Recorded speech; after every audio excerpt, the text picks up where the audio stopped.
pimpin keluarga, barulah kita pimpin orang lain. Maknanya kita tu jadi role model lah, contoh ikutan oleh staff kita. Walaupun kita sebagai penolong kanan, jadi cikgu-cikgu kita tu, dia akan menilai ya, kepimpinan penolong kanan. Jadi maknanya kita kena tunjukkan kepada mereka, ya, bukan sahaja kita ni sekadar boleh bercakap, tapi maknanya kita boleh melakukan. Dan biasanya bila kita nak membentuk, bila saya pergi ke satu sekolah, saya nak bentuk budaya sekolah tu. Jadi kalau nak membentuk budaya sekolah ni, dia memerlukan kepada kebijaksanaan kita ataupun PR kita lah. Sama ada PR kita tu bagus ataupun tidak. Kita tunjuk ya. Sebab bila kita nak membentuk budaya sekolah ni, satu, kena ada budaya kerja yang cemerlang. Yang keduanya, kena ada budaya pembelajaran dan disiplin. Yang ketiganya, pengaruh persekitaran sekolah. Dalam budaya ni dia ada nilai, norma, sikap dan etika. Jadi macam mana kita nak membina kejelekitan ya, dalam kalangan staf kita ya, untuk bekerja bersama-sama dengan kita. Sebab sebagai pemimpin ni disebutkan, saya dulu tok guru saya, pengetua saya dulu dia bukan siswa Azhar. Zaman dulu pengetua ni bukan siswa Azhar. Jadi tapi dia mengajar saya, dia kata teori ni banyak kita boleh belajar dalam buku. Tapi dari segi pelaksanaan sebenar tu, itu bergantung kepada pemerhatian kita, pengalaman kita dan sebagainya. Dan itu kita banyak belajar daripada bergantung kepada PR kita. Dia kata sebagai pemimpin, kita mesti boleh memenangi hati orang lain untuk bekerja bersama-sama dengan kita. Maknanya sebagai pemimpin ni kita kena membeli jiwa, jiwa staf kita. Jadi berhubungan saya satu, dia kata kena membeli jiwa ya, anak buah kita untuk suka bekerja dengan kita. Sebab ada orang kadang-kadang dia kerja kerana dipaksa, tapi ada orang dia kerja kerana rela hati. Dia tak kisah pun kerja petang ke malam ke datang hari cuti dan tidak mengharapkan sebarang ganjaran. Kerana apa? Kerana dia seronok bekerja di bawah pimpinan kita. Tapi kalau dia tak suka dengan pemimpin tu, suruh kerja lebih sikit pun dia komplain. Banyak sangat kadang-kadang. Itu tak boleh, ini tak boleh dan sebagainya. Kerana apa? Kerana dia tak suka dengan pemimpin. So untuk membolehkan, menjadikan dia suka tu, kita kena menarik minat dia. Sebab itu biasanya bila kita pergi satu-satu sekolah, dia punya kepala tu macam-macam kan. Jadi ada setengah sekolah saya pergi, dalam masa sebulan dua, saya dah boleh membentuk budaya. Ni, saya tanda dalam sebulan dua ni, dalam sebulan dua saya dah boleh bentuk budaya. Cikgu boleh faham apa yang saya nak dan saya dah boleh faham apa yang cikgu nak. Tapi ada setengah sekolah, saya memakan masa yang agak lama, 5-6 bulan dan sebagainya. Dan ada setengah sekolah makan masa bertahun-tahun. Jadi saya kena sesuaikan diri ya, dengan keadaan di tempat itu sebelum saya boleh mengubah keadaan di tempat itu. Jadi untuk nak membentuk budaya ini pun bergantung kepada sekolah, bergantung kepada persekitaran. Contohlah, saya duduk di sekolah biasa, cikgunya sejenis je, cikgu akademik. Jadi kepala lebih kurang sama je. Tapi bila saya duduk di sekolah teknik, saya jumpa cikgu yang bermacam-macam jenis. Ada 3 jenis. Ada cikgu akademik, ada cikgu teknikal, cikgu yang terdiri daripada latar belakang dia engineer. Ya. Kemudian ada cikgu-cikgu kemahiran, cikgu vocational yang hari-hari pegang tukul, pahat, spana, sebagainya. Jadi mereka ni pemikiran, cara berfikir pun berbeza, tingkah laku pun berbeza. Di sekolah biasa kadang-kadang cikgunya kita cakap sekali dia boleh dengar. Tapi ada setengah sekolah saya pergi kena cakap banyak kali baru dia nak. Ada setengah sekolah, contohnya bila saya duduk di sekolah teknik, saya dulu tak pernah jumpa. Ya, bila pergi sekolah teknik, cikgu selalu nak kena report polis. Saya pun pelik, kenapa selalu cikgu nak kena report polis? Sebab dia punya tindakan tu, bila dia denda pelajar tu, macam-macam cara. Jumpa kayu beluti lah. Jumpa sepanas. Jumpa screwdriver, ketuk screwdriver. Ada ibu bapa datang jumpa saya, cikgu tengok anak saya di Karen. Jadi sekolah biasa saya tak jumpa, tapi di sekolah di situ saya jumpa. Kemudian saya nak membentuk yang kepelbagaian gelagat ni, ya, memakan masa yang agak lama. Jadi kita nak supaya akhirnya semua orang mempunyai hala tuju yang sama. So dari segi komunikasi kita sangat penting. Satu, komunikasi interpersonal, komunikasi kita antara kita dengan individu yang lain. Yang keduanya, komunikasi intrapersonal, dalaman kita ni. Jadi sebagai pemimpin, kita kena kontrol kita punya sikap panas baran, emosi tak stabil, jiwa kacau, angin satu badan. Ada setengah orang datang sekolah, asyik nak marah orang je. Pagi-pagi datang sekolah marah. Jumpa kat kantin marah, jumpa kat koridor marah, kat perhimpunan marah dan sebagainya. Dia tak boleh nak kontrol. Jadi akhirnya bila komunikasi macam ni, orang pun tak suka. Menyebabkan sukar untuk kita membentuk budaya.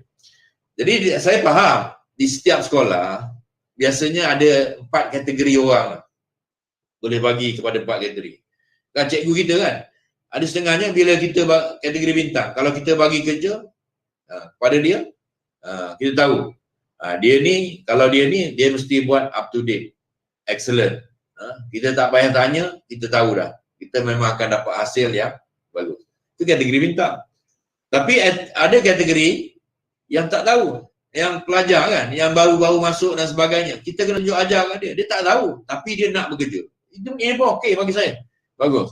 Jadi kalau biasanya kita bagi kerja kat dia, kita kena tunjuk. Cikgu kena buat macam ni. Itu biasa kita. Kategori yang ketiga, kategori pemelihara. Dia ni ilmu ada. Biasanya orang lama lah. Ilmu ada. Ya. Tapi dia tak nak kerja. Susah nak kerja. Berat tulang. Kan? Yang ini kita kena bujuk. Kadang-kadang kita kena duduk sekali buat kerja dengan dia. Mari cikgu, kita buat kerja ni bersama-sama. Jadi kita kena bujuk dia. Dia ilmu ada, tapi dia berat tulang. Dan kategori yang keempat, kategori tumpang makan. Saya panggil tumpang makan lah. Kategori ini dia dah tak tahu kan, tapi tak mahu bekerja. Panggil-panggil pun tak datang. Akhirnya kadang-kadang kerja tu dibagi balik kat kita. Kita yang kena buat. Kan? Ada jumpa macam ni. Mesti ada kan dalam setiap sekolah. Ini kategori dipanggil datang tak menambah, pergi tak mengurang. Ada serupa, tak ada. Macam gulai siput. Masuk semangkuk, keluar semangkuk, tak tinggal apa-apa dalam mangkuk. Masuk banyak tu, keluar pun banyak tu. Jadi kategori macam ni. Jadi kat sekolah kita ni, kalau tuan-tuan dan puan-puan fikir, semua kategori ni ada. Kalau 60% cikgu kita boleh ikut kita, kita dah boleh run sekolah tu. Kalau 90% cikgu ikut kita, boleh dengar cakap kita, kita boleh jadi sekolah yang cemerlang. 10% tu perkara biasa. Tapi 10% ni, seorang dua lah katakan ya, seorang dua ni, kita tak boleh biarkan dia. Kita tak boleh biarkan dia terus hanyut. Tak terlibat langsung. Jadi kita still kena bagi dia kerja. Seorang dua ni lah, kalau kita tak tangani dengan baik, dia yang menyesatkan kepala kita. Sebab dia lah yang tukar report, dia tukang tulis surat layak, dia tukang komplain, dalam mesyuarat dia jadi batu api. Seorang dua ni. Tapi kita tak boleh jadikan dia musuh. Kalau kita jadikan dia musuh, dia akan menyesatkan kita. Malahan dia boleh merosakkan organisasi. Macam kapal tadi lah. Dia duduk dalam kapal tu tadi. Tapi dia seorang-seorang pergi tebuk kapal. Pergi tebuk lubang. Jadi akhirnya semua orang akan tenggelam kerana dia seorang. Tukang tebuk kapal. Jadi tuan-tuan dan puan-puan, Orang kata berkawan ni walaupun 1000 masih sedikit. Bermusuh walaupun 1 sudah cukup banyak. Kadang-kadang dia menyesatkan kita. Jadi kita tak payahlah buat musuh ke dia. Kita panggil dia, beri setakat yang dia boleh buat, dan kita dekati dia. Saya ada banyak kes juga macam ni. Contoh kan, bila kategori macam ni, dia sukar didekati tu. Dia bila nampak pengetua ke penekanan, dia pergi jauh-jauh dan sebagainya. Dalam suara asyik bergaduh. Jadi macam mana saya nak buat? Saya fikir gini. Jadi bila saya lalu rumah dia, masa musim durian dan sebagainya, musim rambutan ke musim durian, lalu rumah dia, saya singgah, saya bagi 3 biji durian. Lalu lagi, bagi pula rambutan. Lalu lagi, bagi lagi. Kemudian isteri dia bersalin, saya pergi. Pergi tengok, bagi hadiah. Kenduri kendara dia, pergi. Akhirnya, dia jadi segan pula. Bila musim durian, dia bagi pula kat kita. Jadi bila dah rapat, bila hubungan saya dah rapat, saya bolehlah beri arahan pada dia. Tapi dia akan memakan masa. Kita kena sabar. Jadi itulah Tuan Moderator, sedikit sebanyak yang saya boleh kongsi. Okey, terima kasih Tuan di atas pencerahan daripada Tuan. Yang saya dapat gariskan di sini, salah satunya adalah yang paling penting, kita bila berada di sekolah itu perlu yang pertama sekali beli jiwa dahulu. Beli jiwa tu. Beli jiwa tu paling penting. Lepas tu barulah kita teruskan kepada yang berikutnya. Jadi saya bukalah soalan daripada sahabat-sahabat kita. Jika ada soalan, silakan.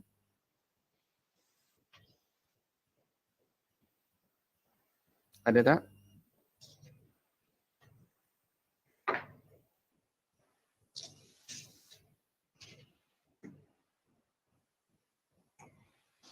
Sila, soalan yang kedua. Bismillahirrahmanirrahim. Assalamualaikum warahmatullahi wabarakatuh. Waalaikumsalam. Penularan COVID menyebabkan kini pendidikan berubah kepada pembelajaran yang seperti yang Tuan beritahu tadi lah. Ada guru yang sekarang ni guna WhatsApp, guna Quizzes, guna Google Meet dan lain lah. Di sekolah saya lah saya tengok, saya betul seronok guru-guru saya berusaha gigih dan juga teruja melihat respon murid-murid. Kena gaya pembelajaran sekarang ni lebih seronok dan lebih mudah. Tapi segelintir guru di sekolah saya ni kurang berkemahiran lah dari segi penggunaan sumber pendidikan ataupun aplikasi yang lebih canggih ni lah. Jadi adakah IAB bersedia mendidik guru, khususnya kami lah, guru kepimpinan ini, supaya kami lebih bersedia dan mahir dalam penggunaan sumber atau peranti, aplikasi bersumberkan internet yang lebih canggih ini. Itu saja, terima kasih. Okey, terima kasih Cik Alias ya. Guru besar mana? Penekanan mana? Sekolah mana? Penekanan SK Cendering, Tuan. SK Cendering. Pak Kobol Eko lah. Okey, jadi gini. Dia sebenarnya kreativiti dan inovasi ni dia tak terbatas.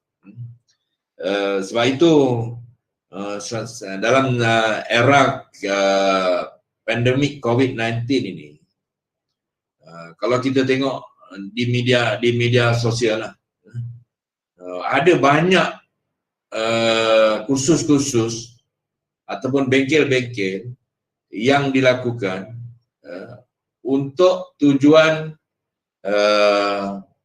pengajaran dan pembelajaran. Jadi di situ ada ditunjukkan berbagai-bagai cara lah. Malahan kita di IAB ni sendiri, saya di IAB ni sendiri pun, saya panggil pakar YouTuber untuk datang ke IAB mengajar pensyarah-pensyarah saya bagaimana nak mengajar menggunakan YouTube. Ini saya panggil yang daripada Kedah, siapa nama tu? Tapi dia tu selalu keluar dalam cikgu kita juga, yang selalu keluar dalam YouTuber. Dalam YouTube, dia buat macam mana dia buat YouTube itu yang menarik perhatian pelajar-pelajar untuk mempelajari apa yang nak diajar. Okey. Bagi IAB, kita memang bersedia ya untuk membantu sekolah-sekolah ya melaksanakan program-program pengajaran dan pembelajaran kepada pelajar-pelajar yang duduk di merata tempat lah, ya, di sekolah masing-masing, ya, dengan memberikan pelbagai cara ataupun kaedah pengajaran yang mungkin berkesan dan sesuai dengan tempat berkenaan. Sebenarnya bukan semua kaedah itu sesuai untuk semua tempat. Contohnya mungkin di kawasan pendalaman, dia tak sesuai. Kalau lain tak ada, apa tak ada, susah juga kan. Jadi ada banyak cara lah. Jadi kita ada di IAB ni, kita ada dua jabatan. Satu jabatan pembelajaran.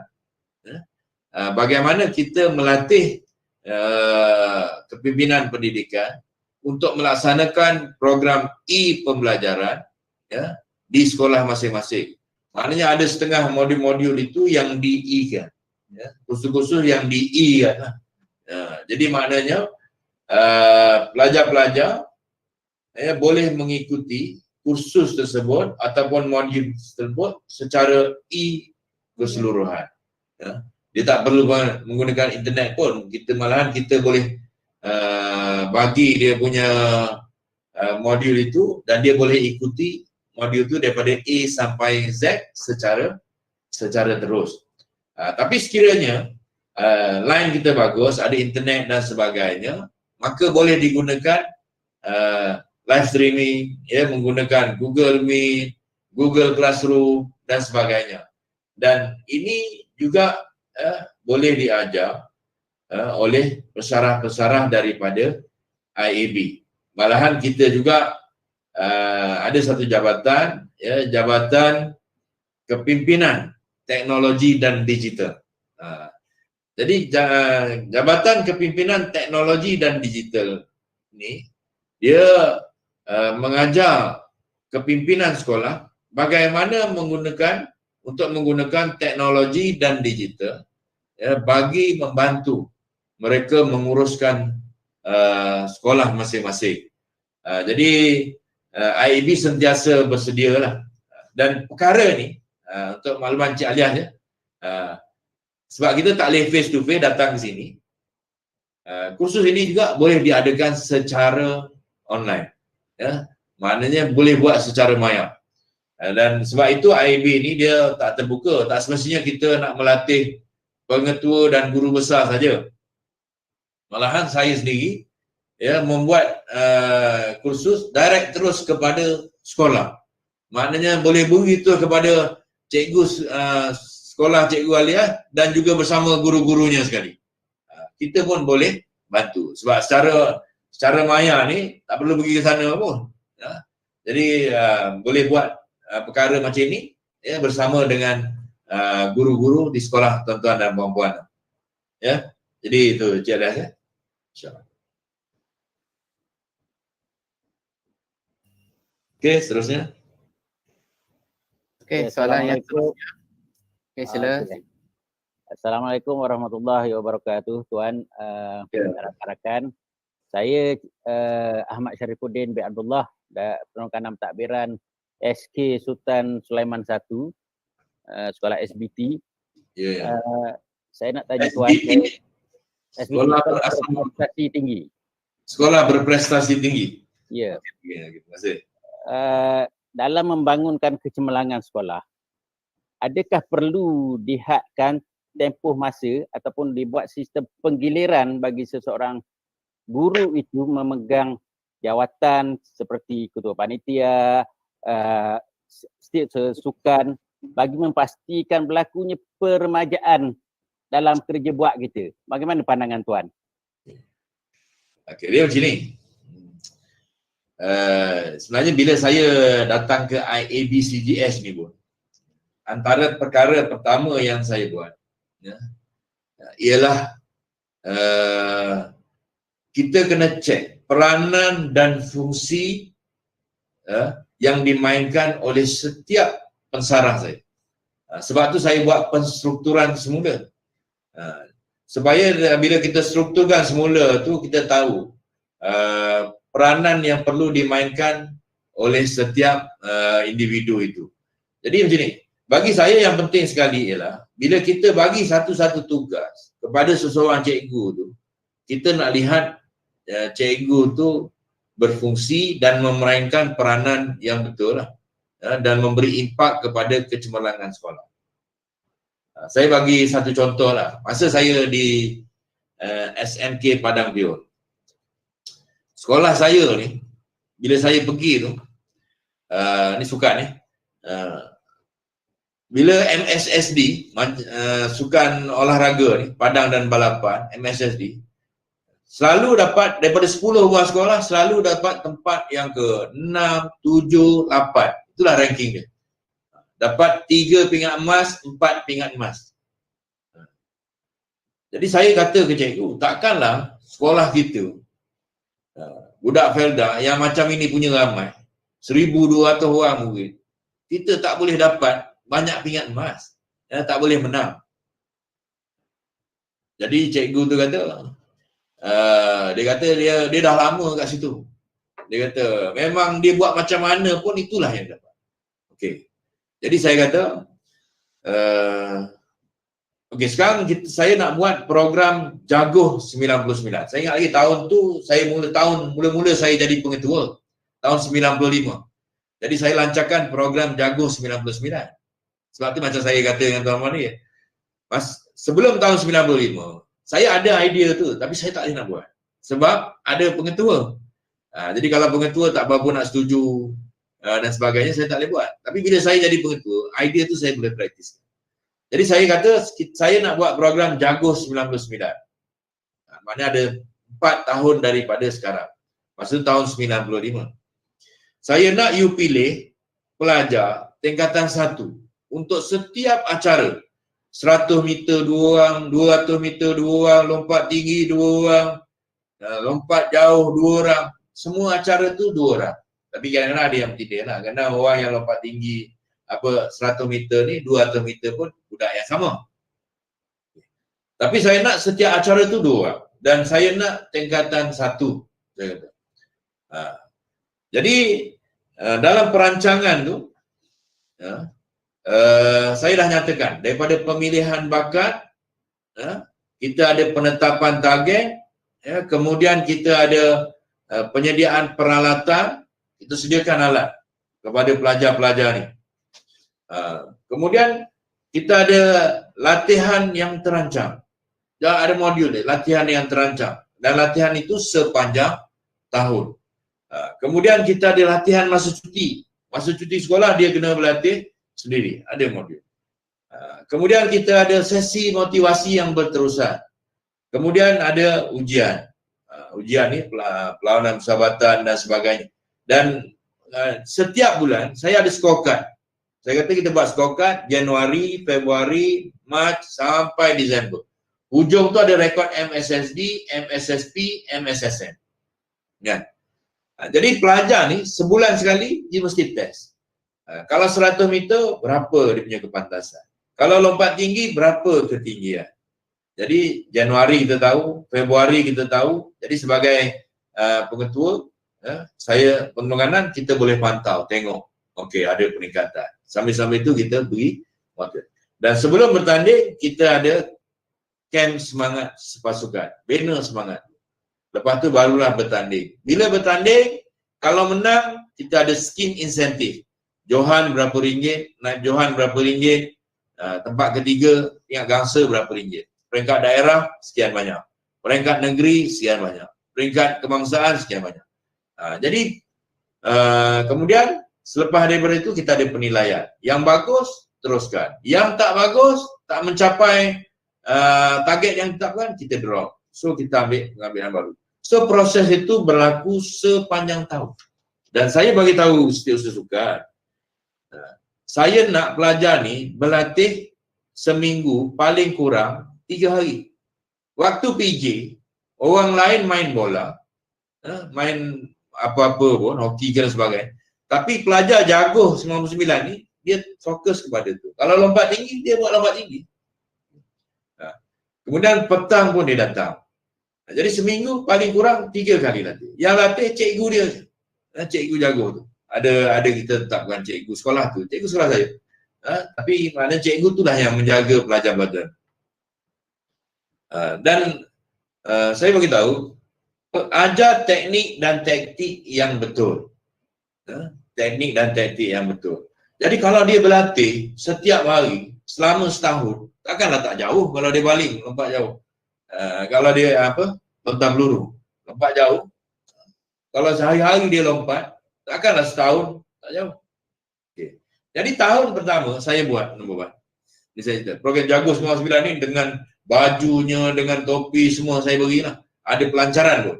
Dan dia pun tahu. Jadi tahun pertama saya buat, dia gagal nombor 1. Cik Ahmad Sari Cik Ahmad semua ni. Gagal tahun pertama saya buat. Kerana apa? Kerana setiausaha sukan tu orang lama. Dia kata dia saya panggil, dia tanya dia, kenapa gagal ni? Dia kata memang saya dah lama cikgu, saya dah lama makan garam dah sampai kena darah tinggi. Kan? Jadi dia dah lama buat benda tu, memang pencapaian dia banyak tu lah dia kata. Jadi saya pun kata ke setiausaha sukan ni, tak apalah cikgu. Cukuplah cikgu jadi setiausaha sukan, cikgu jadi setiausaha buku teks pula. Kita bagi orang lain setiausaha sukan. Saya ambil cikgu yang baru betul. Jadi setiausaha sukan, dan saya minta cikgu tu ikut program yang telah kita tetapkan tadi. Program Jago daripada sepanjang awal tahun, daripada mulai awal tahun sampai ujung tahun. Tahun kedua saya buat program ni, kita buat sama-sama lah dengan cikgu dan sebagainya. Tahun kedua kita buat, kita menang 29 pingat emas. Sekolah lain campur-campur pun tak boleh lawan. Sebab apa? Sebab kita berlatih sepanjang tahun dan secara berterusan. Rekod dia menang. Tahun ketiga, pelajar saya pecah 5 rekod negeri Pahang untuk sukan. Dan tahun keempat dia dah menang pingat di MSSN. Jadi soalan cikgu tadi, betul lah kan? Maknanya kita kena letakkan orang tu di tempat yang betul. Cikgu kita. Kalau kita rasa tak sesuai, dia duduk sini, ubah tempat lain. Dia kena berubah angin. Dan kadang-kadang kita kena faham tentang minat cikgu. Minat dia dalam bidang apa. Sebab nak jadi setiausaha sukan ni, nak jadi orang sukan ni, dia kena gila-gila sukan. Tadi moderator dia baca biodata saya dalam bidang gimnastik tadi kan. Asal mulanya, saya ni kosong gimnastik, tak tahu. Gimnastik kat rumah je. Kan? Saya tak tahu pun gimnastik. Tapi oleh kerana masa saya datang ke Sekolah Menengah Padang Piol tu, saya jadi GPK Koko sekejap lah. Jadi, saya takut dengan guru besar. Guru besar bagi tahu, cikgu, dekat sekolah ni ada gimnastik. Cikgu tengoklah sukan gimnastik kat sekolah ni. Bantulah mereka. Jadi, saya pergi tengoklah. Memanglah ada tilam 5 keping, tilam lembek tu. Lepas tu peti vaulting horse tu, peti lombol tu dibuat oleh cikgu Kemal Hidup. Buat kayu je. Jadi saya tengok pelajar tu, saya pun kesian. Tapi saya nak cakap dengan pengetua, guru besar, saya tak berani. Kan? Sebab sebelum tu ada cikgu lain nak ubah jadi jurulatih, daripada jurulatih hoki kepada jurulatih bola jaring, cikgu perempuan. Dia datang jumpa pengetua, boleh tak saya tukar jadi jurulatih ataupun guru penasihat bola jaring, sebab seumur hidup dia main bola jaring. Jadi guru besar bagi tahu, you kenal kayu hoki. Kayu hoki yang panjang bengkok kat ujung tu, itu kayu hoki. Yang besar penumbuk tu bola hoki. Yang lain belajar sendiri lah. Saya dengar yang tu gimnastik pun gimnastik lah. Sejak itulah saya belajar ikut kursus jurulatih, juru hakim, nutrition, fisioterapi, sport science, macam-macam kursus. Sampai level 1 sampai level 9 lah. Sehingga saya jadi boleh melatih budak. Sehingga budak saya menang peringkat daerah, negeri dan MSSM. Bila menang MSSM itulah baru orang buka mata, beri bantuan alat, beri bantuan buat gimnasium, itu pun buat separuh dulu, tambah lagi kemudian. Bila dah menang peringkat MSSM, kadang-kadang cikgu kita ni tak menang lagi, tak nampak lagi hasil, dah minta macam-macam. Benda ada, alat cukup pun tak buat. Ni banyak berlaku, ya. Jadi maknanya orang yang dalam bidang tu memang dia gila-gila. Kena gila. Kalau orang nak berjaya tu, kalau orang sukan tu kena gila betul dalam sukan tu, baru biasanya dia boleh berjaya. Dan apa yang saya sebut tadi, macam program Jago 99 tu, bila saya jadi pengarah Selangor, saya praktikkan, saya buat program champion di Selangor untuk olahraga. Sebab Selangor ni walaupun sukan lain, dia johan, bola sepak ke, bola tampar ke, johan. Tapi sukan olahraga padang dan balapan ni, dia jarang jadi, tak pernah johan pun. Asyik kalah Sarawak, Johor. Jadi saya buat program champion. Kebetulan masa MSSM itu, padang dan balapan dibuat di Terengganu. Terengganu tuan rumah. Ya. Itulah kali pertama Selangor jadi johan, mengalahkan Sarawak. Dan kita menjadi johan MSSM bagi padang dan balapan. Jadi bagi saya, cikgu tu penting. Kalau you rasa you dah letak cikgu tu kat situ 2 tahun, 3 tahun lah, patutnya setahun dah boleh nampak hasil. 3 tahun lagi dah nampak hasil. Kalau dah 3 tahun, 5 tahun tak nampak hasil, tukarlah dia ke jawatan yang lain, rotate. Lagipun nak baca profil besok, kalau dia pencen, adalah banyak tempat. Kadang-kadang ada seorang tu duduk satu sekolah daripada mula sampai pencen. Bila nak baca biodata ke pencen tu, nak baca pun segan. Satu tempat je, satu sekolah je. At least banyak. Dia dah biasa. Saya dah bertukar 15 tempat. Perkara biasa. Jadi banyak pengalaman yang pelbagai yang kita peroleh lebih baik lah. Jadi itu sahaja. Terima kasih. Okay, terima kasih. Jadi untuk makluman semua, bersama-sama dengan kita dalam saluran live streaming. Live streaming melalui saluran YouTube, bersama-sama dengan kita Tuan Guru Besar SK Kontor Nasik, Puan Rashikin Abdullah bersama dengan guru-guru beliau yang ada bersama ni dia dalam saluran ni. Siapa ni? Cikgu Zaimah, Cikgu Rosmani, Cikgu Rohana, Ustaz Yuzmazri Yusof, dan Cikgu Sarimah Saleh. Assalamualaikum warahmatullahi wabarakatuh. Waalaikumsalam ya. Selamat datang. Dan juga Cikgu Ungku Abdullah, SMA daripada SMA Sultan Zainal Abidin Kuala Terengganu. Jadi kalau bagi tuan-tuan yang di luar sana yang baru masuk, bolehlah ajukan sebarang soalan dengan ahli panel kita, Tuan Zainuddin Muhammad Nur, pengarah IAB Cawangan Genting Highlands.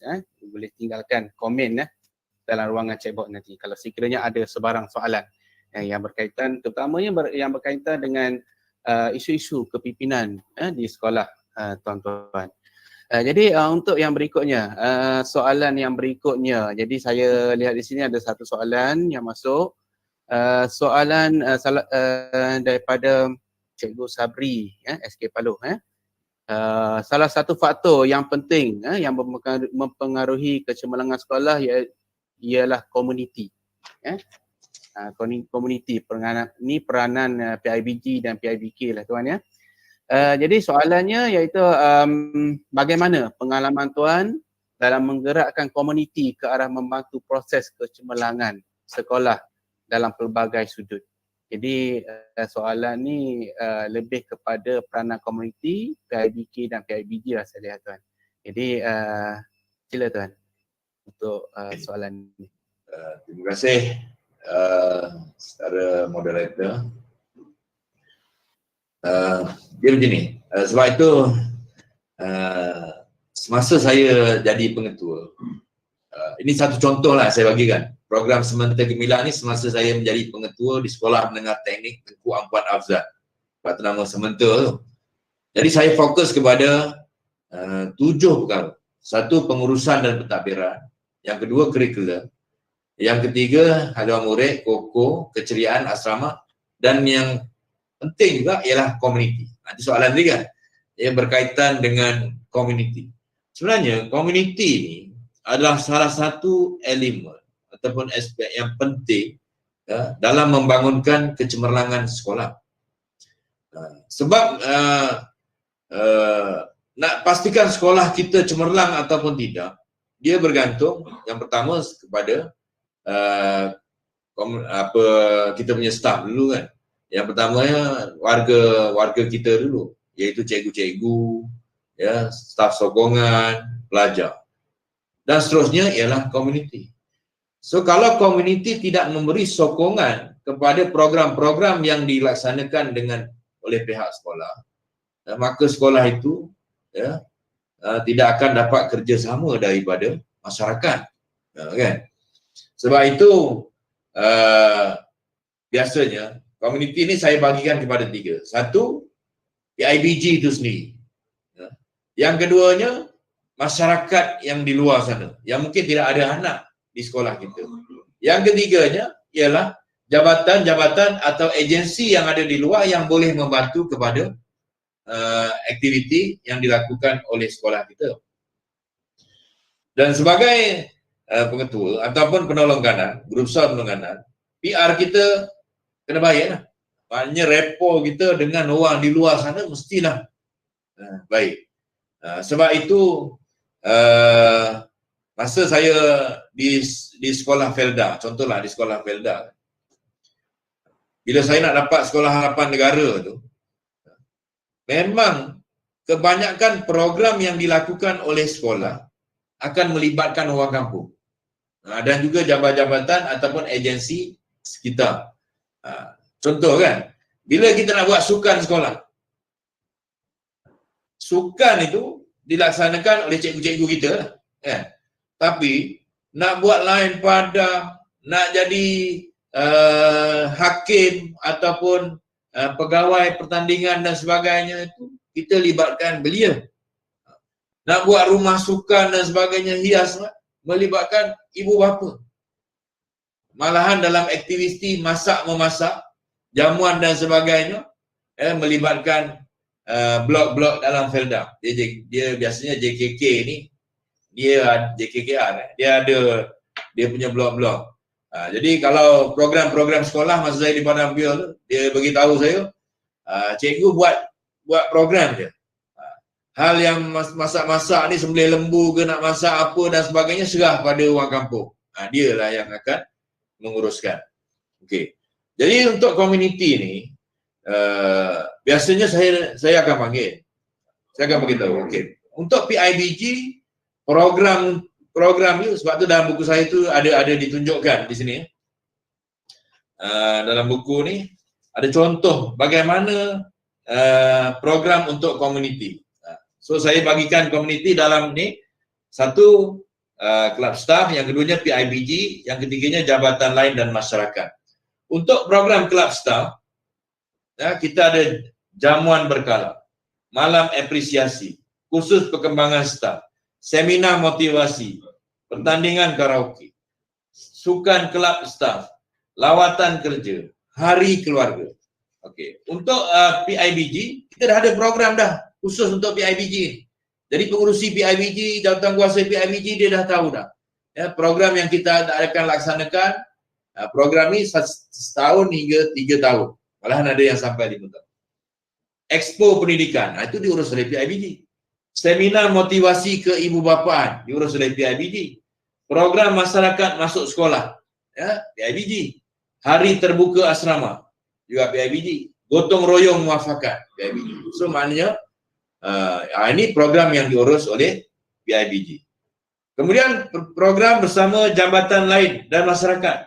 Ya, kita ada jawatan kuasa permuafakatan sekolah. Jadi bila bincang hal-hal berkaitan dengan sekolah, ya, sama ada akademik, disiplin, ceriaan dan sebagainya, kita akan libatkan jawatan kuasa permuafakatan sekolah. Kemudian kita ada program bersama jabatan-jabatan lain.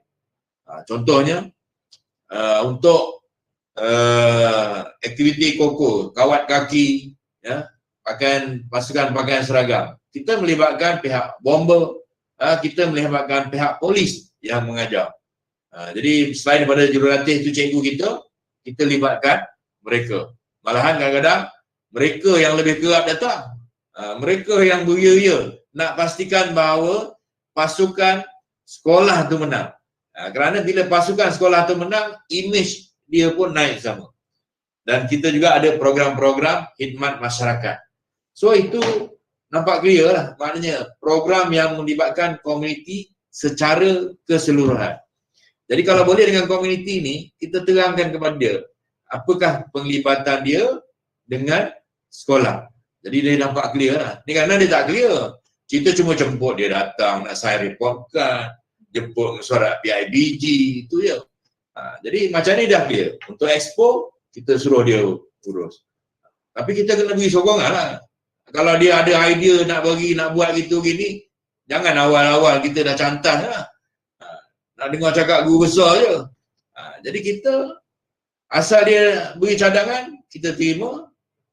Kalau kita rasa tak kena, kita buat penambahbaikan. Tapi yang penting, idea dia tu kita menafaatkan. Jadi barulah dia bekerjasama. Ni selalu dia tak bekerjasama kerana idea dia tak dipakai. Bila datang sekolah pula, sekolah berfikir bahawa ibu bapa ni menyusahkan dia, ataupun ambil kesempatannya dan sebagainya. Jadi kita punya prasangka buruk tu dah ada. Jadi sepatutnya kita gunakan mereka. Jadi saya ingat lagi masa saya di SMK Dama. SMK Dama ni dapat 3K. Jadi saya bagi contoh lah kan. Bila saya datang kali pertama ke SMK Dama ni, sekolah saya tu sekolah kampung, ada 7 kampung yang besar di sekitar sekolah saya. Dan sekolah saya dikelilingi hutan. 6 bulan sekali, ibu bapa datang gotong royong. Jemaah ibu bapa datang gotong royong 6 bulan sekali. Jadi masa mula saya masuk, ibu bapa datang gotong royong, saya tengok cukup ramai ibu bapa datang, orang kampung kan. Bubur kacang belum siap masak lagi, gotong royong dah selesai. Tapi dia bagi tahu saya, ada seorang ibu bapa datang bagi tahu saya, cikgu, dia kata, kita orang ni dah boring dah gotong royong ni. 6 bulan sekali datang gotong royong, tempat yang sama. Jadi saya pun bila saya datang itu, saya kata, okey macam ni. Saya kata, lepas daripada ni kita tak gotong royong lagi. Tempat ni kita nak tanam sawit. Tapi tuan-tuan dan puan kena bantu saya lah nak tanam sawit. Jadi lepas gotong royong tu, saya pun jumpa Felkra. Minta nak beli benih sawit. Bagus sawit lah. Jadi Felkra bagi. Kebetulan Felkra bagi 250 pokok. 5 ekar. 250 pokok ni 5 ekar tuan-tuan. Jadi saya tanam. Dan akhirnya Felkra pun bagi saya free je pokok tu. Sebab Felkra tu duduk di area situ juga. Dan ibu bapa tadi tolong tanam. Cikgu-cikgu pun tolong tanam sawit tu. Kemudian ada satu lagi tempat di sebelah belakang. Di PKM saya kata, cikgu, kawasan ni kalau kita buat camp, tapak perkemahan bagus juga ni. Dia kata cantik sebab ada 2 lereng bukit. Saya kata boleh buat tapak perkemahan, tapi kita buat betul-betul lah. Bagi cantik betul. Dan kita mula buat tapak perkemahan tu, saya buat teres di 2 belah bukit tu. Kemudian buat jembatan gantung, siap buat anak sungai. Dengan backhoe lah, dengan tangan kan. Buat dengan backhoe sebagainya. Dan tapak perkemahan tu siap cantik. Saya siap tanam, pasang lampu dalam hutan. Pasang tiang lampu dalam hutan sampai orang kata, gila pengetua ni, dia kata. Pasang lampu dalam hutan. Tapi akhirnya budak boleh berkemah dekat situ. Dan akhirnya saya boleh sewakan tapak perkemahan saya. Dan saya namakan dia Camp Bukit Buluh.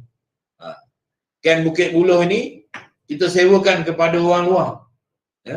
Tapak perkemahan. Saya sediakan kat situ pinggan, mangkuk, periuk belanga. Siapa yang tak ada kemah, saya sewakan kemah. Siapa tak ada periuk belanga, kalau dia nak package siap makan pun ada. Package siap makan ni, teman, lagi senang. Makan tapak perkemahan ni 2 jenis je. Lauk dengan sayur. sayur masak lemak, kobeh masak lemak. Lepas tu ikan. Itu je. Jadi masak ni, saya panggil orang kampung masak. Makcik-makcik bawang kan, yang tak ada kerja tu, saya panggil datang masak. Dia masak makan tengah hari, makan malam. Kalau minum pagi ni dia buat sarapan ni, dia sedia air, kadang-kadang sarapan tu nasi lemak tu kita dah beli. Minum petang pun sama. Jadi sehari dia datang kat sekolah saya, makcik ni ada 4-5 orang, saya panggil, saya bagi RM30 seorang. Dia suka sebab kat rumah pun dia tak ada kerja. Masak 2 kali dapat RM30. Dia kata lain kali cikgu kalau ada lagi panggil. Jadi kita panggil. Jadi sehingga tapak perkemahan itu menjadi popular. Sehingga akhirnya tapak perkemahan tu buat perkemahan pandu putri peringkat negeri 1,200 orang. Dan dirasmikan oleh Tengku Puan Pahang. Hari ini Permaisuri Agong.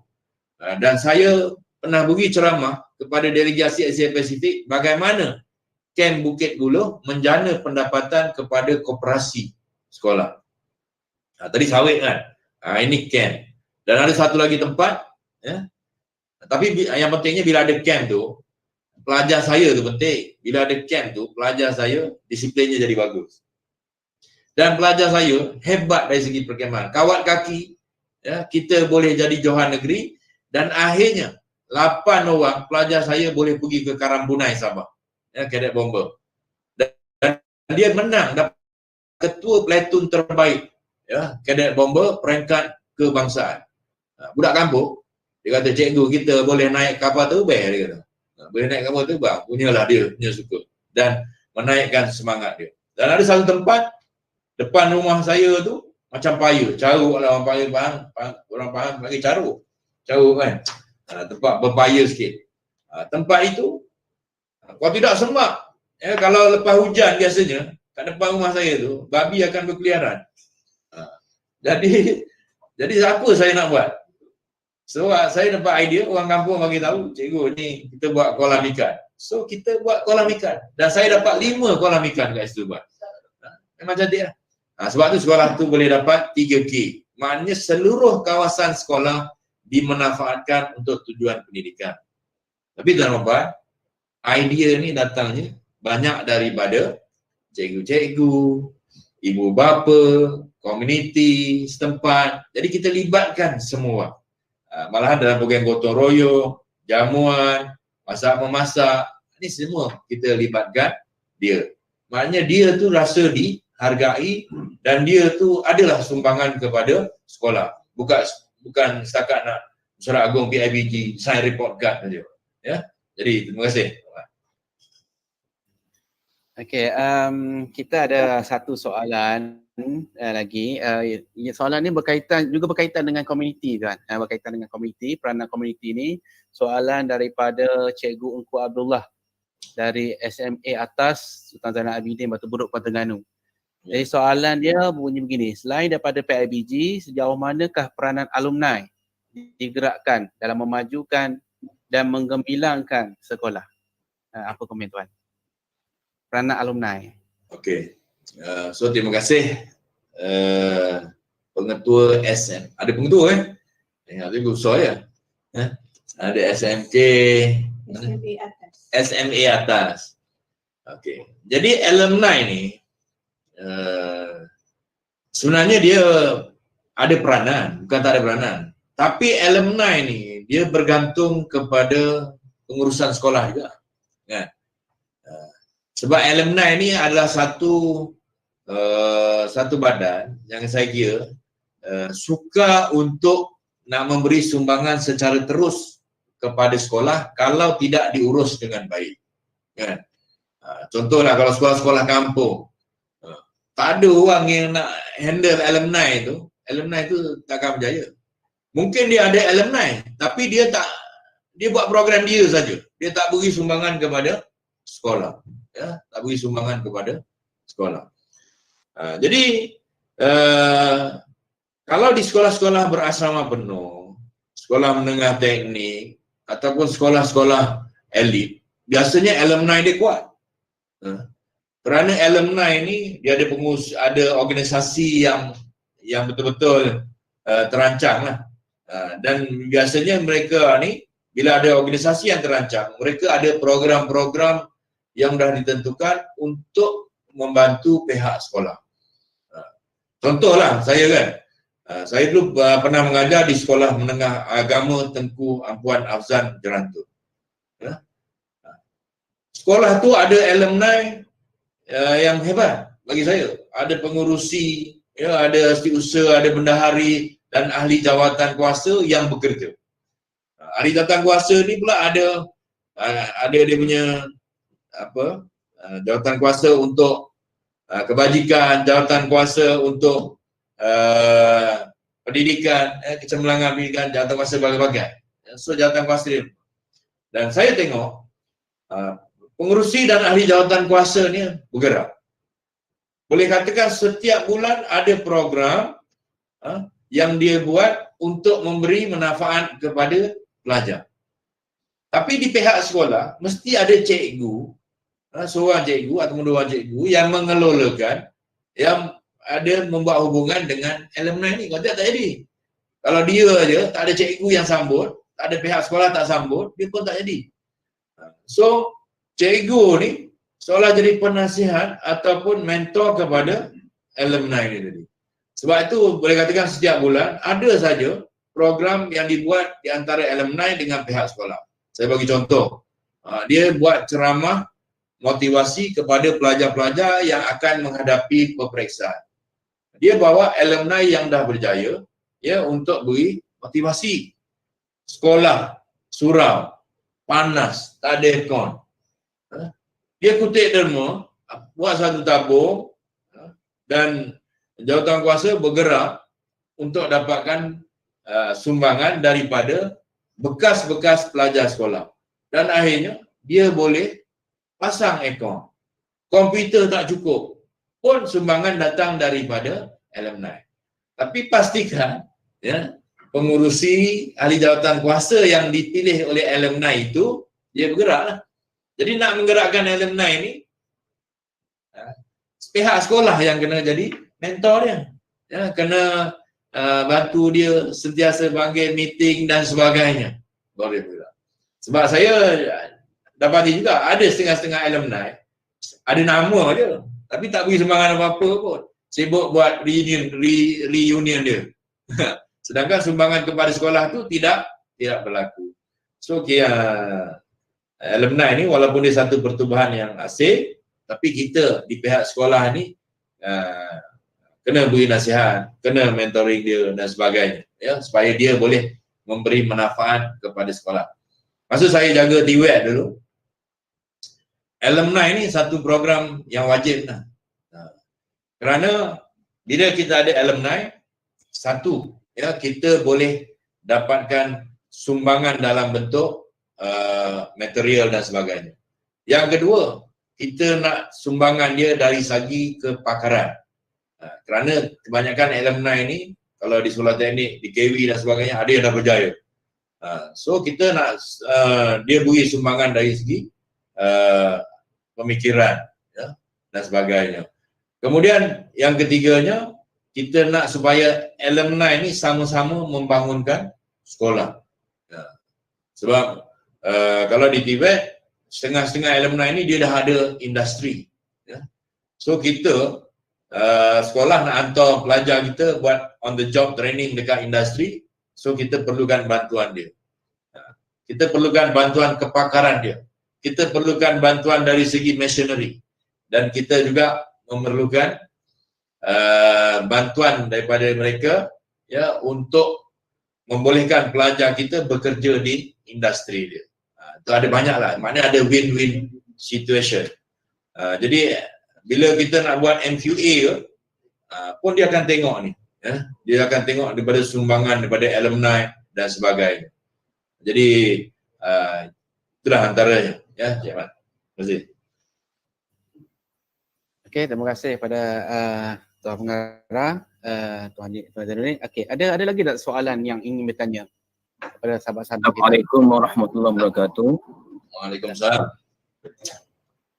Alhamdulillahilladzi anzala ala abdihi kitab wa lam yaj'al lahu 'iwaja. Saya Zakaria bin Muhammad dari Sekolah Kebangsaan Kampung Baru Serada, Pulau Terengganu. Kampung Baru Serada, Pulau Terengganu. Ya. Jadi tuan ya. Ya. Sebagai pemimpin instruksional, guru besar ataupun penekanan ataupun SLT mestilah memberi penekanan terhadap pencapaian pelajar dalam menjadikan kualiti instruksional sebagai keutamaan dalam pengurusannya. Ya, dengan memberikan tumpuan terhadap PDP dan pencapaian pelajar. Jadi tumpuan utama adalah bagi mewujudkan iklim pembelajaran yang positif yang memberikan tumpuan kepada proses pengajaran dan pembelajaran secara optimal. Jadi untuk memastikan proses PDP berjalan secara optimum, mestilah melalui proses penyalian PDP. Ya, sebab kita tahu penyalian merupakan satu proses mendapatkan maklumat. Ya, bagi memastikan pengurusan kurikulum dilaksanakan mengikut prosedur yang telah ditetapkan. Ya, sebab kita semua tahu bahawa antara tujuan penyalian adalah untuk memberikan sokongan kepada guru-guru untuk menyampaikan pengajaran yang terbaik. Namun kalau ikut kajian, dapatan kajian Azlin Nurhaini Mansur UKM 2004 ni, sebagaimana yang tercatat dalam buku 91 ni, mendapati pengalaman beliau selama 351 jam bersama 6 orang pengetua, ya, mendapati dari segi pengurusan menggunakan masa tu dikatakan bahawa 66.4% untuk bermesyuarat, okey. Lepas tu 9.8% untuk pejabat, yang terakhir sekali 0.7% untuk mencerak PDP. Bermakna dalam pengurusan di sekolah tu hanya 0.7% sahaja digunakan masa untuk pencerapan PDP. Maksudnya tugas sebagai guru besar atau pembelakangan telah larilah daripada fungsi utama. Sebab penyalian merupakan core business di sekolah dah. Yeah. Jadi beginilah. Dan saya rasa situasi yang dihadapi oleh 6 orang pengetua ini sebenarnya juga dialami oleh mungkin kami lah di peringkat sekolah, ya, di mana-mana saja lah, saya rasa lah. Sebab mungkin ada dalam kalangan kita ni yang teragak-agak nak mencerak cikgu atau rasa malu-malu, atau mungkin dia rasa pengalaman lama dulu dia. Sebagai guru biasa mungkin dia rasa antara perkara yang paling tidak suka ialah apabila pihak atasan mencerak dia. Jadi sebagai, nak tanyalah pandangan tuan ya, yang berpengalaman sebagai penekanan, sebagai pengetua dan sektor di jabatan, ya, apakah teknik ataupun cara yang digunakan oleh tuan, ya, supaya proses penyalian yang kita buat itu, kita sebagai guru besar ataupun penekanan ni masuk ke kelas dengan keadaan penuh keyakinan, dan para guru pula tidak rasa guru besar ataupun penekanan masuk kelas ni untuk mencari kesalahan. Jadi apakah cara ataupun teknik yang tuan gunakan sebagai pengalamannya dulu supaya memberi suatu perkara yang yang sepatutnya lah yang kita lakukan sebagai pemimpin di sekolah, sebab saya rasa aspek ini merupakan aspek yang paling penting dan memajukan kemenjadian murid dan juga proses pengajaran guru yang berkesan dalam kelas. Sekian, terima kasih. Okey, terima kasih Tuan Zakaria daripada Sekolah Kebangsaan Serada ni. Kampung Serada. Kampung Baru Serada. Kampung Baru Serada. Ni ala ke mana ni? Ala ke Sungai Tong? Ni Kuala Terengganu, jalan ke Kuala Berang. Kuala Berang. Ya. Ya. Jadi berhubung dengan pemantauan dan penyediaan dalam strategi yang ketujuh tu, memang pemantauan dan penyediaan yang berkesan tu sangat penting lah. Bukan sahaja dalam PDP, tapi juga termasuk dalam program-program nak memastikan satu-satu program yang dijalankan tu, kalau nak memastikan keberkesanannya, memang kita kena pantau ataupun kita kena selia. Jadi kalau ikut teori itu, pantau ni lebih kepada sambil lalu kan. Saya ingat lagi dulu pengetua saya. Dia kadang pagi-pagi kan. Bila orang dah masuk kelas pagi-pagi, dia akan round keliling sekolah sambil-sambil dia potong pokok bunga, trimming dan sebagainya. Sambil-sambil tu dia tengok, ada tak kelas kosong, cikgu tak masuk kelas, PJ jalan ke tidak dan sebagainya.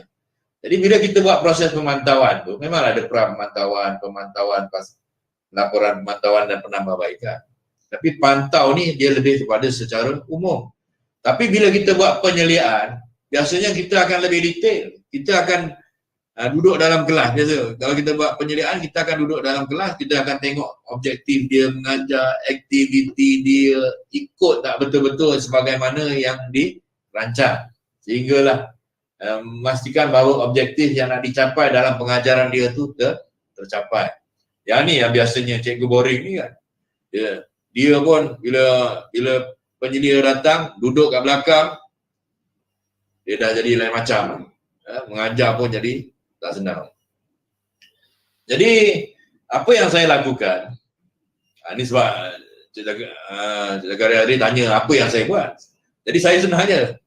Bila pertama saya nak pastikan bahawa cikgu masuk kelas. Cikgu ada di mana-mana saja. Maknanya kalau PJ tu dia ada lah bersama-sama dengan pelajar. Jadi sebab tu kalau saya jalan tengok kelas kosong, saya biasanya saya akan masuk kelas. Saya akan masuk kelas tu dan saya akan suruh ketua kelas panggil cikgu tu ada di mana. Dan biasanya bila cikgu tu dah datang, saya akan berhenti mengajar, saya akan keluar. Saya tak cakap apa pun, saya akan keluar je. Jadi sekali dua dia kena macam tu, lama-lama dia segan. Tapi kalau untuk penyeliaan, biasanya saya akan masuk dan saya akan lihat dengan detail dia punya objektif dan sebagainya. Tapi sebelum tu kita kena ada kontrak dengan dia, dengan cikgu tu. Maknanya kita beritahu bahawa tujuan kita membuat penyediaan ini adalah untuk proses penambahbaikan. Maknanya kita akan bersama-sama lah membincangkan supaya pengajaran yang berikutnya nanti akan jadi lebih baik dan sebagainya. Jadi sebab tu kita bila buat penyeliaan ni kita tak boleh ada gap yang jauh antara pemimpin, penyelia dengan orang yang diselia. Maknanya kalau kita nak supaya dia lebih friendly dan kita bercakap secara telus dan dia pun boleh komen secara terbuka. Jadi kita tak nak bila kita masuk tu dia rasa stres dan sebagainya. Okey, jadi tuan-tuan dan puan, dalam kes ini bagaimana saya nak pastikan supaya defisit pembelajaran itu dapat dikurangkan. Saya akan pastikan bahawa semua cikgu masuk kelas mengikut jadual waktu yang telah ditetapkan. Sekiranya ada cikgu-cikgu yang keluar dan sebagainya, yang itu yang perlu ada relief class. Tapi relief class ni pun biasanya kalau orang tu keluar sampai 2-3 hari, bahan tu dia akan tinggal. Ataupun satu lagi, cikgu yang ganti itu dia mengajar subjek yang dia mahir. Dan apabila cikgu yang tadi dah balik, cikgu yang sukan dan sebagainya dah balik, dia akan gantilah masa yang dia tinggalkan itu. Jadi proses ini kena buat secara berterusan. Tapi apa yang saya lebih tekankan lah di sekolah saya kan, saya nak ini supaya setiap program yang dibuat di sekolah itu dia memberi impak kepada kecemerlangan sekolah. Sekarang saya kesian tengok bila saya pergi mana-mana sekolah, dia buat bila saya tanya, you buat apa? Kelas tambahan buat gitu gini, tapi result tak naik pun. Sama je macam dulu-dulu kan. Sebab tu bila saya berada di saya bagi contoh lah, masa saya jadi pengetua sekolah menengah Felda Padang Pio. Kan? Mula-mula saya datang, sekolah tu yang dapat grade 1. Zaman tu zaman grade 1. Tak ada macam sekarang ni straight A dan sebagainya, tak ada ni. Masa tu zaman grade 1. Kan? Yang dapat grade 1 4 orang saja.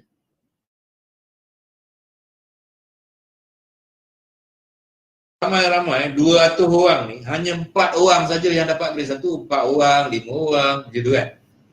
Jadi saya kata, okey. Saya nak buat satu, saya nak pastikan bahawa pelajar yang cemerlang yang dapat first grader ni meningkat. Yang keduanya, saya nak peratus lulusnya meningkat. Okey ya. Program kelas tambahan tu berjalan seperti biasa. Tapi saya nak dia lebih berfokus. Untuk yang cemerlang, saya kata saya nak ada Mensa Group. Mensa Group ni, saya kata saya nak cikgu pilih 40 orang di kalangan pelajar ni, 200 orang lebih ni. 40 orang yang berpotensi untuk dapat grade 1.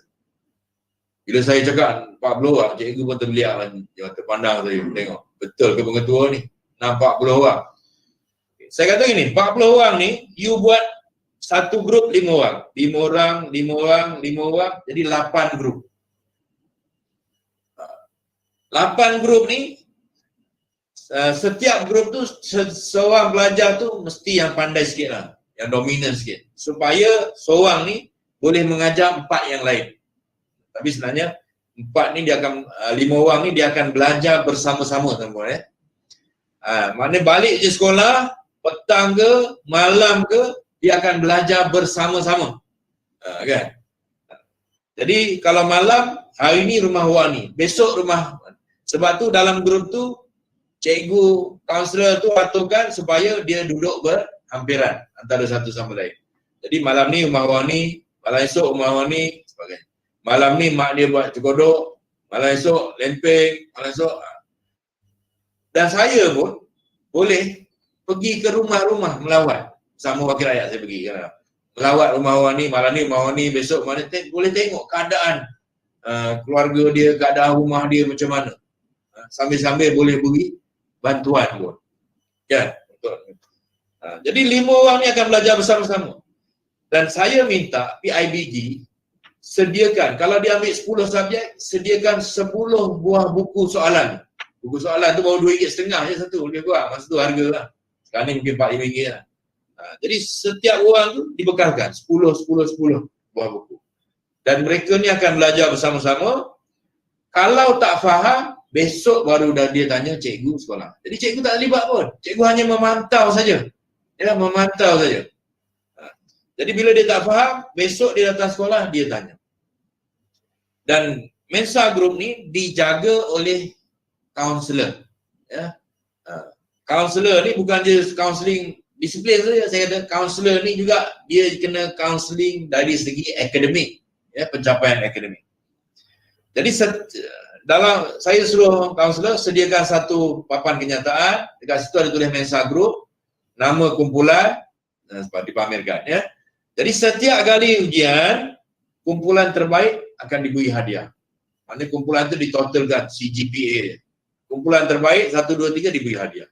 Individu terbaik pun kita akan beri hadiah di perhimpunan. Jadi maknanya dia berlumba-lumba sesama dia dan sesama kumpulan dia. Dia kena bantulah ahli kumpulan ni supaya kumpulan dia dapat CGPA yang baik. Jadi dia berlumba-lumba. Tak faham baru besok pergi cikgu. So kaunselor kena sentiasa panggil dan saya pun sentiasa berjumpa, beri motivasi. Ni untuk yang dah dapat first grade ya. Kalau yang untuk pelajar nak lulus, ada grup yang lain. So maknanya ni saya cerita untuk yang cemerlang. Jadi bila ujian, setiap kali ujian dipamerkan dan di collar dia tu ada tanda collar dot lah. Kalau orang yang dah dapat grade 1 tu dia ada tanda. Jadi yang belum dapat dia tak ada tanda lah.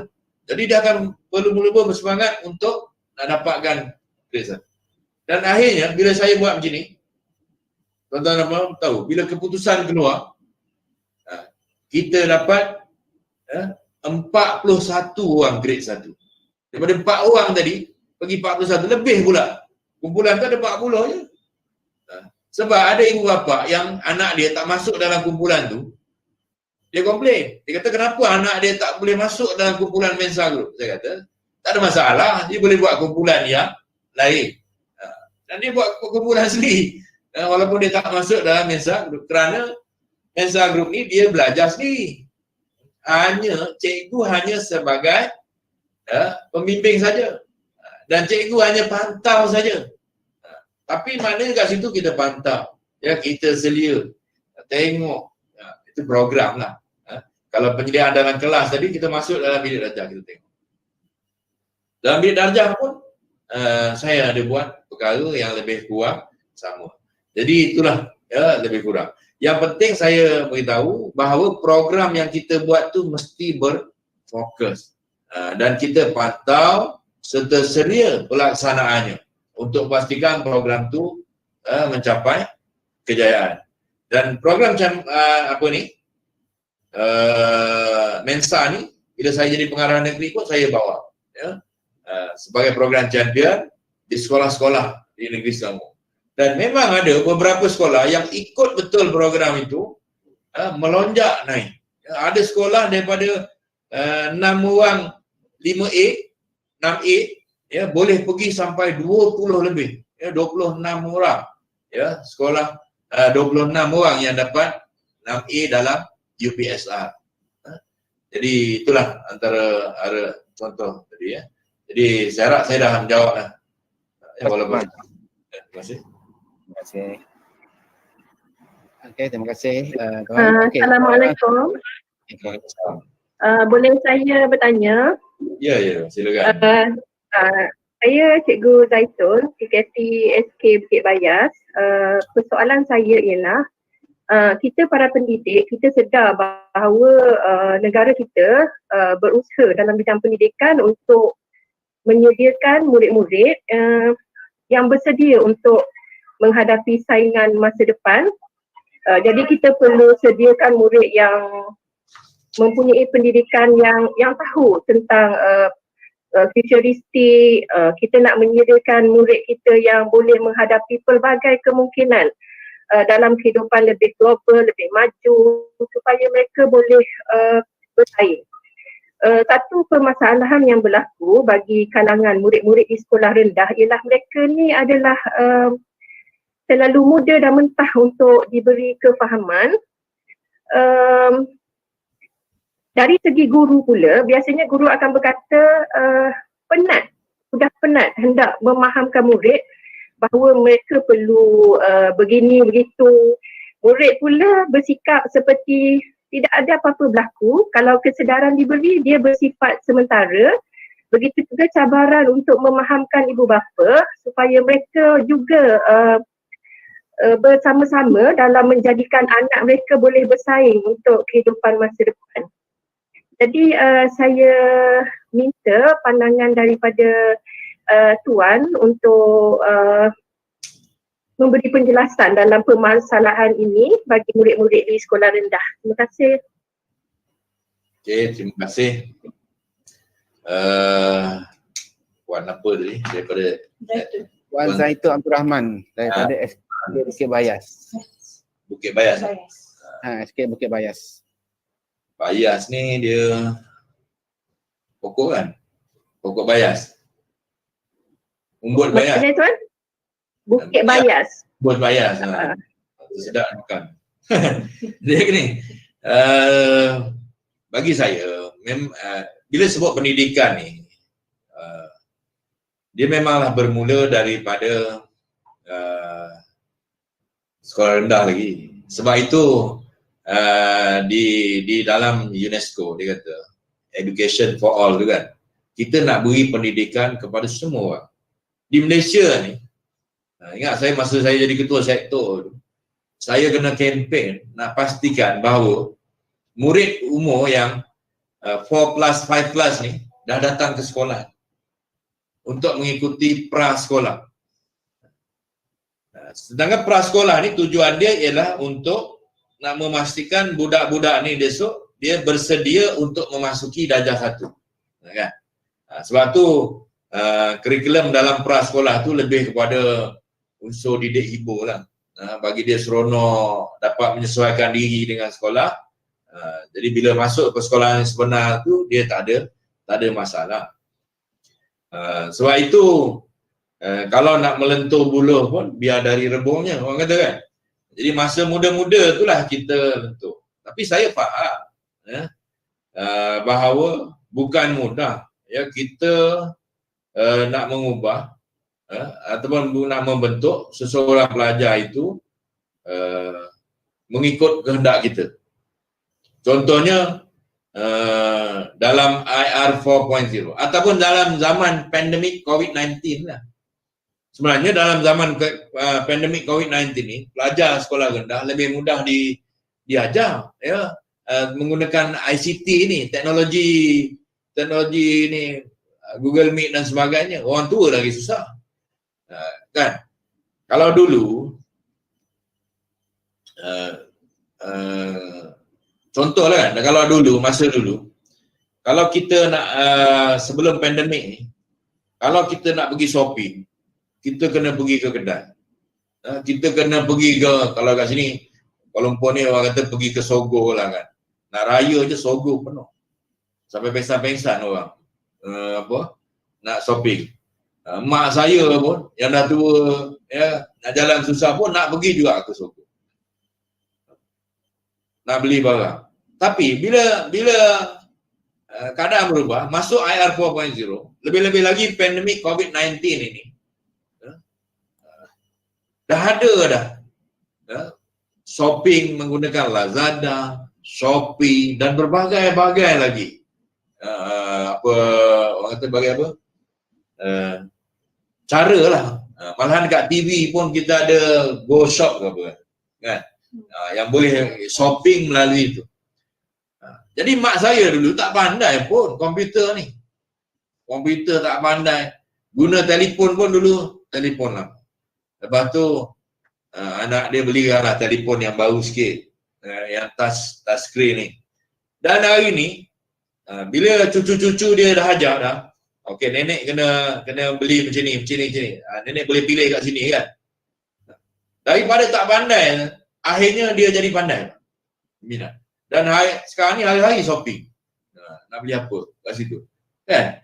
Jadi maknanya walaupun orang dah tua, kita boleh ajar lagi ya menggunakan teknologi ni. Kerana dia apa? Kerana dia minat nak shopping. Ada banyak benda boleh beli kat situ. Tak payahlah pergi berjalan kaki, letih, naik bas turun gitu dan sebagainya.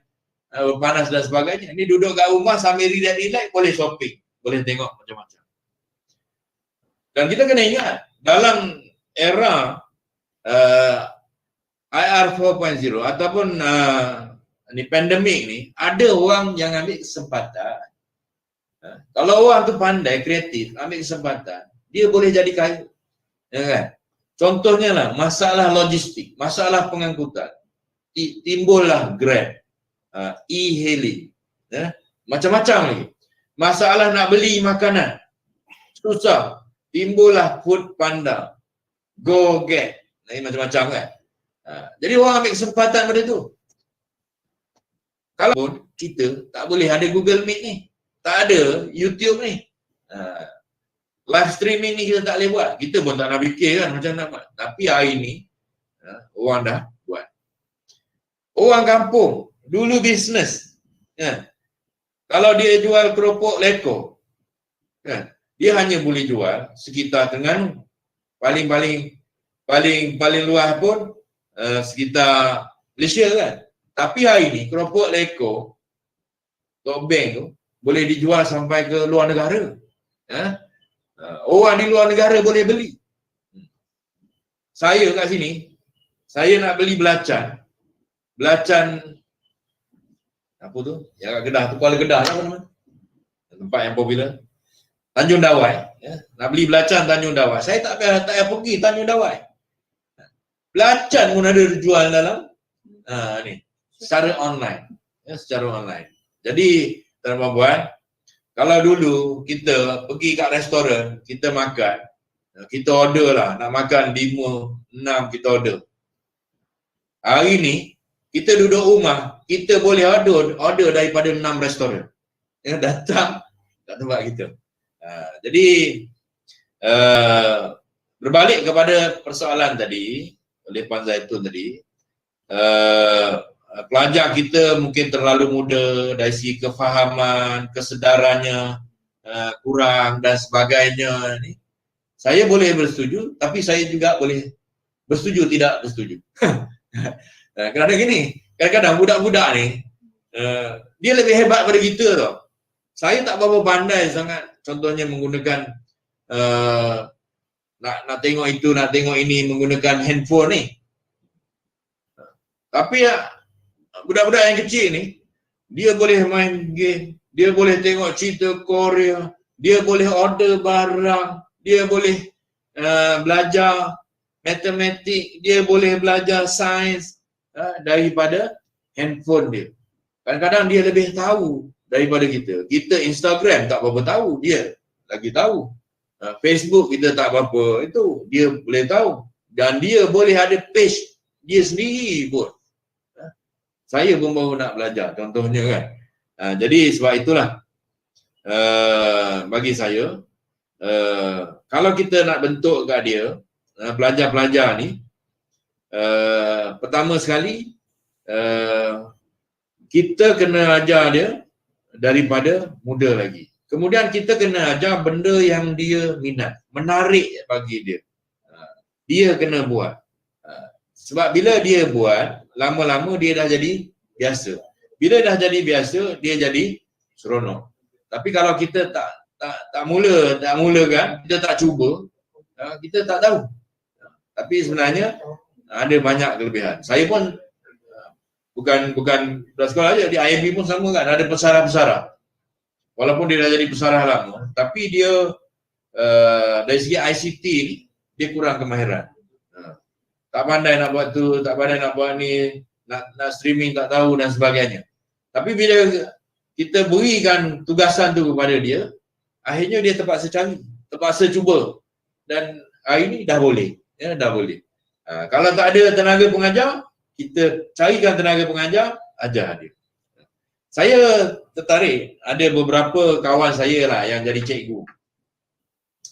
Saya tengok dia buat kelas tuition, secara percuma ya, tapi secara online. Dia kira siapa nak dengar, tak dengar sudah. Tapi saya tengok, bila dia mengajar tu, cara pengajaran dia tu menarik. Pelbagai kaedah yang dia gunakan, yang menyebabkan budak-budak ni, bila tengok tu, dia tertarik. Ya kan? Sebab apa yang dia tengok tu sesuai dengan jiwa dia dan keadaan pada masa ini.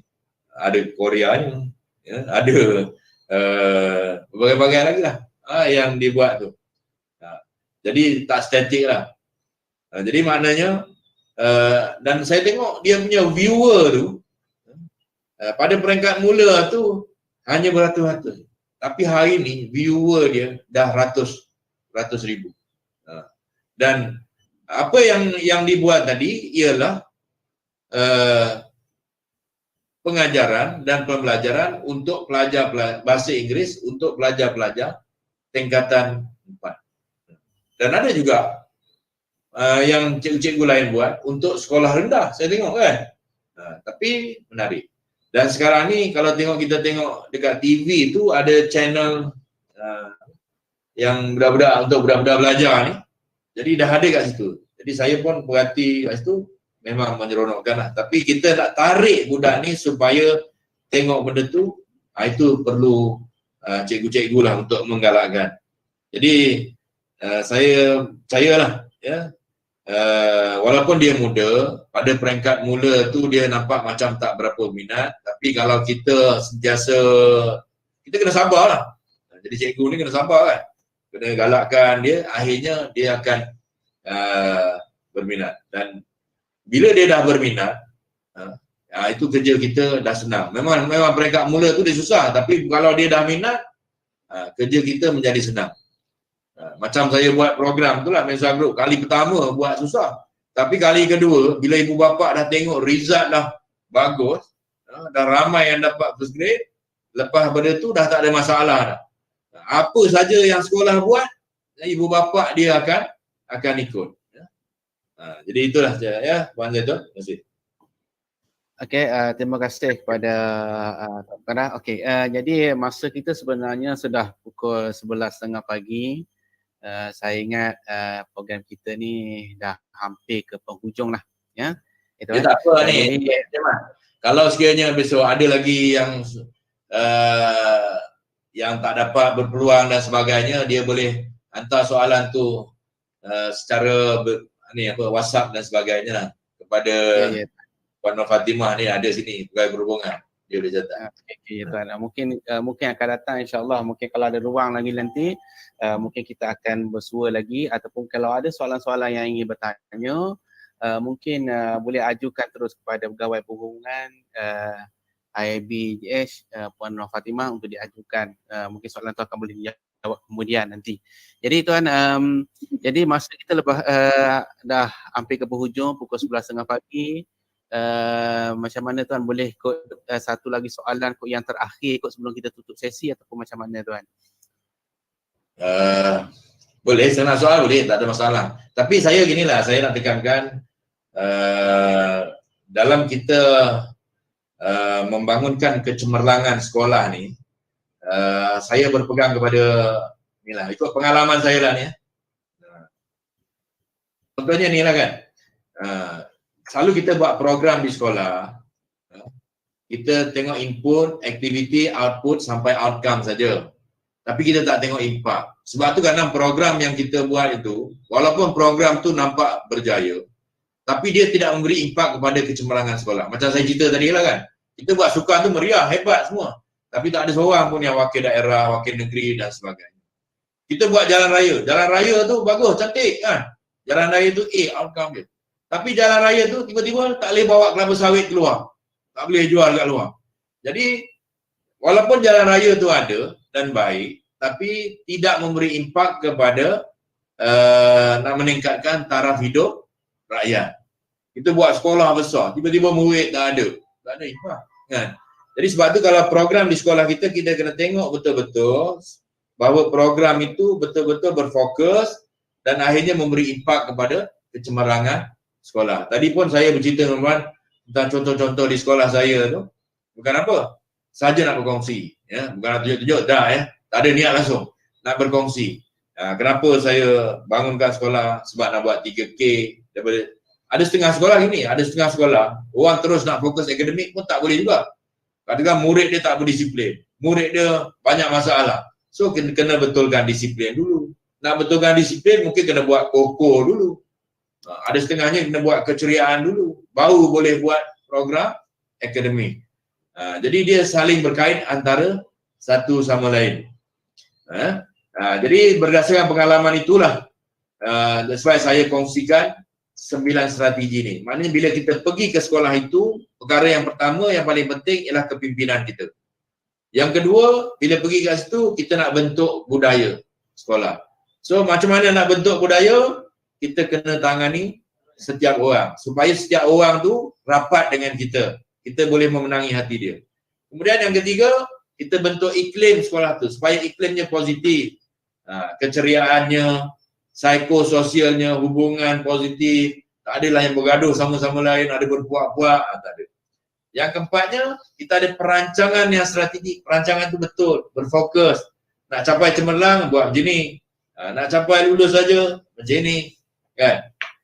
Jadi buat tu bagi nampak mana apa yang dirancang kita buat. Yang kelima tu pelaksanaan lah kan. Jangan cakap je. Cakap tak serupa bikin.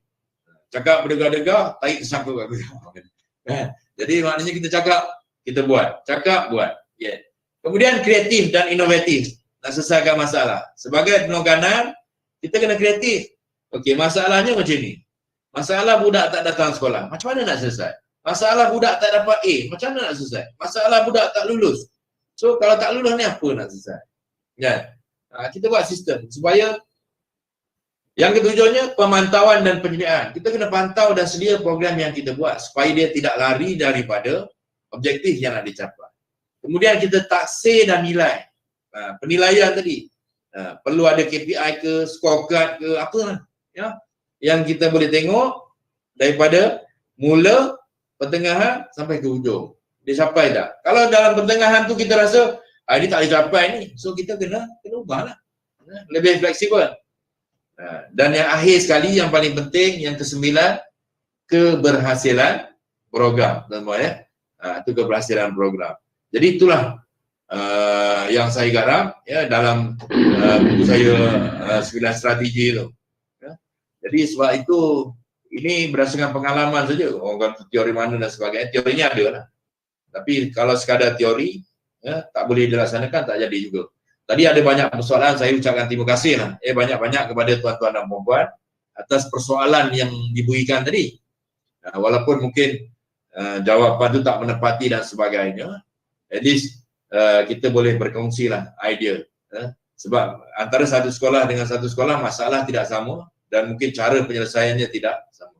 Tapi senjata sulitnya tadi, Cik Mat ya, ialah kita kena memenangi hati staf kita, cikgu kita untuk bekerja bersama-sama dengan kita. Barulah perancangan strategi itu boleh laksanakan. Kalau perancangan baik pun, sekolah tu berterabur, cikgu berpuak-puak, pengetua dengan penekanan tak baik, ya, cikgu-cikgu tak baik dengan pengetua, perancangan yang baik pun tak akan jadi apa. Hanya sekadar merancang. Merancang ni semua orang boleh rancang, tapi laksana ni tak semua orang boleh laksana. Jadi terima kasih. Kalau ada persoalan lain, tak apa boleh. Okey, baiklah, saya ingat kita berhenti setakat ini dulu ya tuan ya. Boleh. Okey, jumpa lagi lain kali. Menjempuri kita, sebenarnya ada 1-2 soalan lagi yang masuk. Jadi mungkin masa kita dah hampir ke penghujung, dan saya mohon maaf banyak-banyak kepada tuan-tuan yang tidak sempat saya bacakan soalannya. Jadi baiklah tuan-tuan yang dimulakan, masa kita telah mencemburi kita, sedar tak sedar masa kita dah hampir dah ke penghujung slot ini. Jadi kod berkayuh dah sampai ke muara, kod berenang dah sampai ke tepiang, kod berlari dah sampai ke garisan dan kod berjalan dah sampai ke penghujung. Jadi terima kasih kepada semua yang menjayakan program ini. Saya merakamkan ucapan terima kasih yang tidak terhingga dan setinggi-tinggi penghargaan kepada yang terutamanya kepada Tuan Pengarah IAB Cawangan Getih Highland di atas kesudian meluangkan masa, bersuara pandang, beramah mesra dan mengungkapkan bicara dalam program bicara ilmiah membangun kecemerlangan sekolah bersama-sama tuan di dalam melalui aplikasi dalam talian ini. Jadi akhir kata ya tuan. Tak, saya nak bagi satu kata-kata ya, nutup. Okey. Jadi kita bagi ruang dulu. Sebelum saya tutup, kita bagi ruang. Yang terakhir lah tuan. Yang terakhir tuan, mungkin ada rumusan. Ada bukan rumusan, nak bagi pantunnya. Okey, sila tuan. Okey ya. Jadi terima kasih semua kerana sudi mengikuti program dialog ni. Sebenarnya program ni saya pun buat dengan banyak pihak lah ya. Tapi ini jumlah ni agak besar sangat ni sebenarnya, 56. Biasanya saya buat dalam 20 orang. Jadi adalah peluang semua orang sebenarnya. Jadi insyaAllah di lain kali kita boleh buat program yang lebih kecil dan lebih berfokus lah. Burung kediri terbang ke hutan, gugur bulunya di ranting sena. Ranting patah menimpa budak. Jangan jadi rambutan jantan, orang berbunga, awak berbunga, orang berbuah, awak tidak. Ya, mohon maaf kalau ada salah dan silap. Sekian, Assalamualaikum warahmatullahi wabarakatuh. Waalaikumsalam. Terima kasih tuan. Jadi akhir kata sehingga kita berjumpa lagi di lain masa. Wabillahi taufiq wa hidayah. Assalamualaikum warahmatullahi wabarakatuh, dan kita akhiri majlis kita dengan bacaan surah Wal-As dan tasbih kifarah. Terima kasih kepada semua yang menyertai program ini. Assalamualaikum warahmatullahi wabarakatuh. Waalaikumsalam.